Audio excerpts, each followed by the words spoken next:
मनोज जरांगे यांच्या मराठा आरक्षण संदर्भातील जे आज उपोषण आझाद मैदानावर सुरू आहे त्या उपोषणासाठी नाशिक जिल्ह्यातून तसेच इगतपुरी तालुक्यातून शेकडो गाड्यांचा ताफा आणि हजारो जे मराठा बांधव आहेत ते मुंबईच्या दिशेने रवाना झालेले आहेत।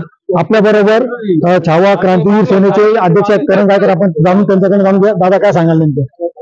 आज तुम्ही बघत असाल शेकडो वाहनं ही मुंबईच्या दिशेने रवाना झालेली आहेत। नाशिक जिल्ह्यातून जवळपास लाखो समाज बांधव, काही ट्रेनने असतील, काही स्वतःच्या गाड्या असतील, काही ट्रक घेऊन असतील, काही टू व्हीलर असतील, आज या मार्गावर तुम्हाला आमच्या टू व्हीलर आणि रिक्षा त्या मार्गे गेल्यामुळे या सगळ्या फोर व्हीलरच्या शेकडो वाहनं ही मराठा योद्धा मनोज जरांगे दादा पाटील यांच्या मागण्यांना सपोर्ट करण्यासाठी, हक्काचं आरक्षण मिळवून घेण्यासाठी आम्ही त्या ठिकाणी येतोय। राज्य सरकारने देवेंद्रजी फडणवीस यांनी इतर लोकांना पुढे करण्यापेक्षा आता स्वतः मोर्चाला सामोरं जावं। तुम्हाला अंतरवली सराटीत यायला वेळ नव्हता म्हणून मराठे मुंबईत आले, आता तरी देवेंद्र फडणवीस साहेब आम्हाला हक्काचं आरक्षण द्या।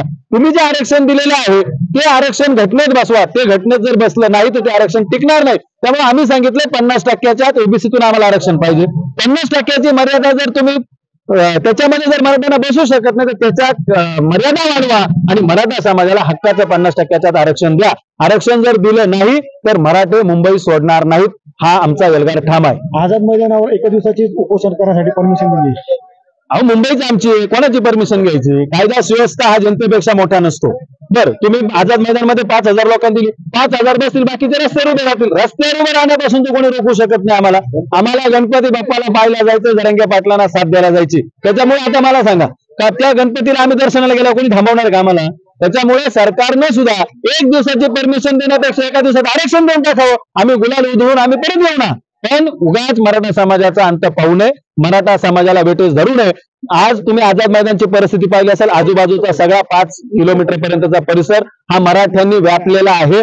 मराठा समाज हा आता आरक्षण घेतल्याशिवाय त्या ठिकाणून जाणार नाही। आता जे मराठा बांधव ते मुंबईच्या दिशेने कूच करणार आहेत आणि मुंबईहून जो आहे तो आरक्षणाचा गुलाल घेतल्याशिवाय परतणार नाही अशी त्यांची भावना त्यांनी व्यक्त केली आहे। शैलेश पुरोहित, TV9 मराठी, इगतपुरी।